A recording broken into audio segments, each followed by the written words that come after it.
৭১, ৭৫, ২১শে আগস্টের আগুন সন্ত্রাসের বিচার প্রতিপক্ষকে ঘায়েল বা ভিন্নমত দমন নয়, ন্যায় বিচার প্রতিষ্ঠা ও গণতন্ত্রকে কলঙ্কমুক্ত করা বলে মন্তব্য করেছেন তথ্যমন্ত্রী হাসানুল হক ইনু।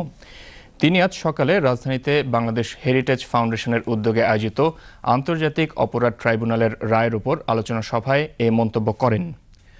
সাবেক পররাষ্ট্র সচিব ওয়ালিউর রহমানের সভাপতিত্বে অন্যান্যের মধ্যে সাবেক বিচারপতি শামসুদ্দিন মানিক, আন্তর্জাতিক অপরাধ ট্রাইব্যুনালের তদন্ত কর্মকর্তা আব্দুল হান্নান এবং ঘাতক দালাল নির্মূল কমিটির নেত্রী অধ্যাপক ফরিদা মজিদ এবং অধ্যাপক ফরহাদ হোসেন সহ অন্যান্যরা বক্তব্য রাখেন।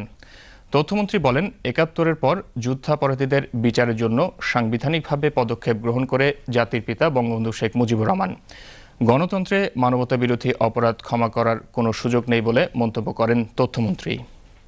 ৭১-এর খুনি হত্যাযজ্ঞ, ৭৫-এর খুন, ২১শে আগস্টের হত্যা প্রচেষ্টা এবং খুন, আগুন সন্ত্রাসে মানুষ পোড়ানোর ঘটনা সহ অপহরণ, দুর্নীতি, অপরাধের গ্রেপ্তার এবং বিচার আচার প্রতিপক্ষ ঘায়েলও নয়, ভিন্নমত দমনও নয়, গণতন্ত্র সংকোচনও না, বরঞ্চ এই উদ্যোগগুলো হচ্ছে বাংলাদেশে ন্যায় বিচার প্রতিষ্ঠার উদ্যোগ এবং গণতন্ত্রকে কলঙ্কমুক্ত করার একটি ঐতিহাসিক সাহসী উদ্যোগ।